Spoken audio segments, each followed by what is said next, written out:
Hey guys, I'm going to try to make a shorter video than usual here. I mentioned in the last one that I got a pretty special book and I want to talk about it a bit. So as a little bit of an intro, I'm from Western Connecticut, part bordering New York, and the part of New York it borders is the Hudson Valley area of New York, and it's a very important area in the history of American literature, artwork, and so on.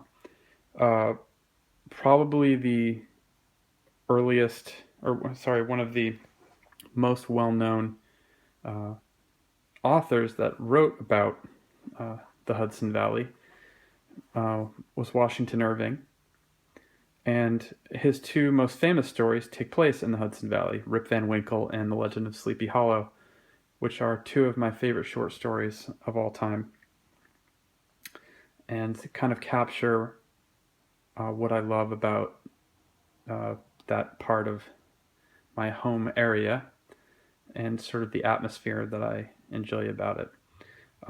Not only did he write about that area, but he was also the first American and American published author to gain renown around the world. So his book, The Sketchbook of Geoffrey Crayon, which is a story collection which includes Rip Van Winkle and Legend of Sleepy Hollow, was published in 1819 and 1820, and by C.S. Van Winkle in New York. And it was really the first book of American origin to be widely read, widely loved outside the country, in the country. Lord Byron was a huge admirer of it. Really, the artistic and elites of literature in Europe really warmed to his work. And of course, you know, those stories live on to this day. Everyone knows, Ichabod Crane, the Headless Horseman, Rip Van Winkle. They're major characters. It wasn't that long ago that there was a major Tim Burton's Sleepy Hollow film, and there's been many adaptations, and I'm sure there'll be more. But all that said, one of my favorite pieces of literature, and what has my collection been doing? I've been talking about collecting my favorite books, my favorite things in book form as a child, as an adult. So what better thing to collect than the Sketchbook of Geoffrey Crayon? Now, if you go and try to find a first edition of the Sketchbook of Geoffrey Crayon, it's not easy. Sometimes you'll find them in some sort of really lame, absolutely destroyed binding, destroyed pages. You will see them for, $1,000, $1,500, something like that. But I don't want to collect things like that.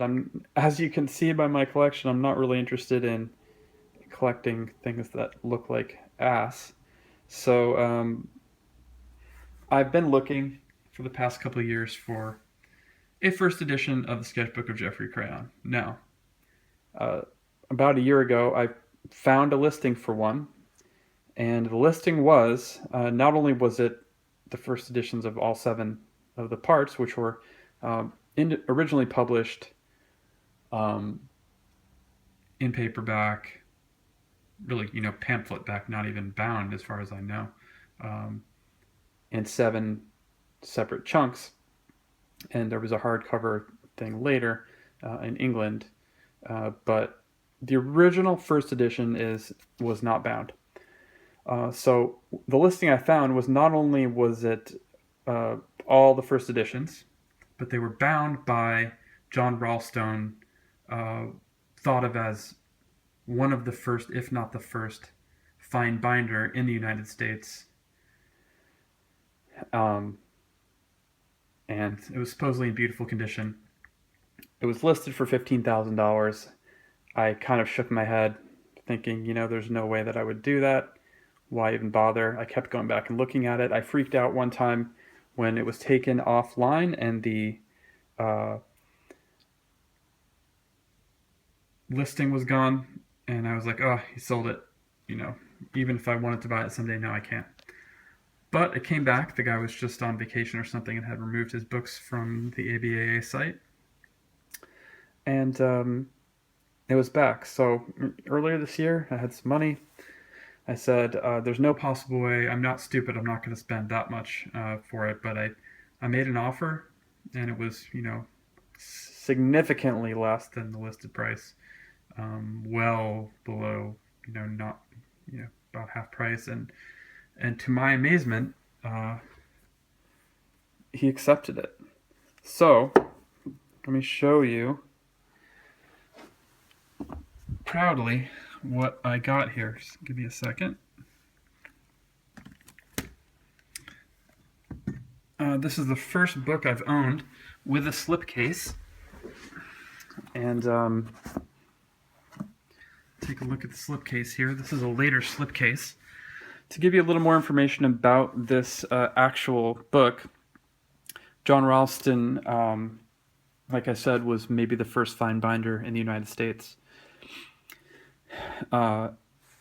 It seems, according to the bookplate inside here, that this was bound as a gift for a wealthy individual from another wealthy individual at the time in 1819, because it was actually bound before Part 6 and 7 of the Sketchbook even came out. That's how old it is.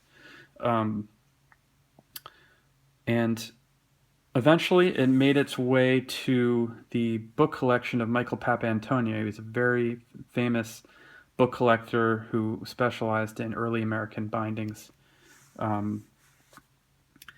He gave a lot of his books to the American Antiquarian Society, and he kept a handful of them.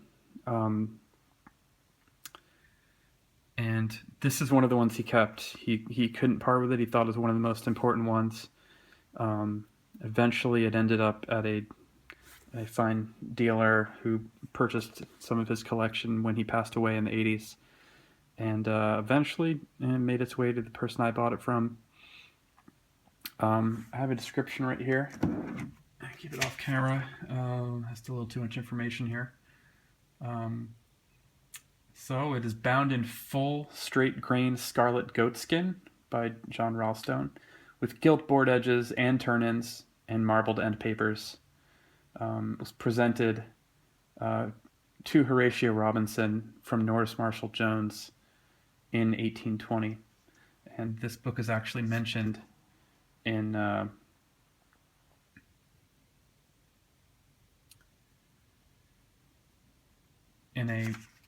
monograph that Papantonio wrote, and he actually wrote that at one point he sold the copy to someone because he claimed, quote, he could not afford to keep it. I don't know what exactly that means, but eventually he was called to a deceased person in the 50s and their apartment in New York City, and that was and this book was there, and he got it back and he kept it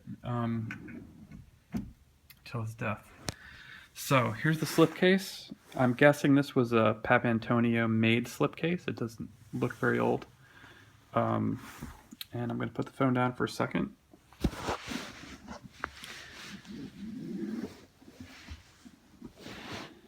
And you can take a look here. Ta-da! This is the John Roulstone goatskin binding from 1819 in tremendous condition. All the gilt's still there. Check out the spine for a second. All the gilt's still on the spine. And as you can see, all the pages all the way around, the gilt is still there. The gilt's still on the turn-ins. There's the marbled end papers. And the original presentation in 1820. And you can see the list price of $15,000 there, which was not achieved by the seller, I have to say. and I'm trying to do this very carefully, as you can imagine. And you can see there's a little bit of, spotting, but, the paper, that's what's going to happen. But it's really minor compared to other ones you'll see. And this is the title page of part 1 of the sketchbook, 1819. This is how the first edition looks.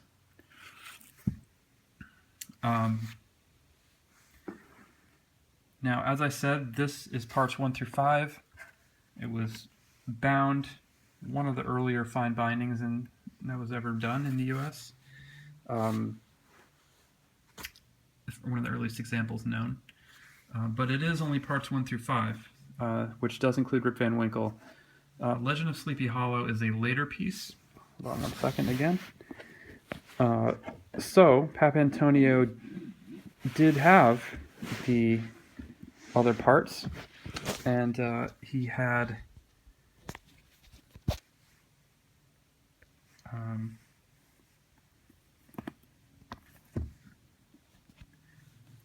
parts 6 and 7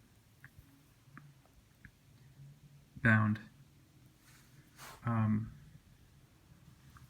don't know why this isn't focusing very well. He had part 6 and 7 bound in a kind of companion piece. You can see here. I don't know why this is turning out. Let me try to turn this here.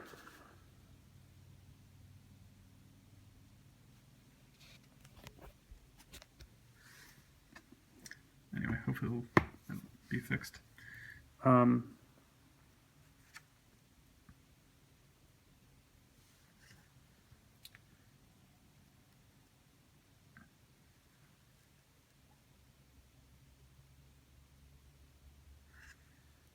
It was bound, it looks like in 1940 or so, actually. I thought it was bound later.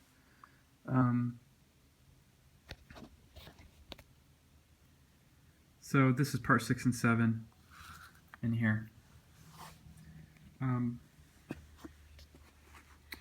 Anyway, beautiful book.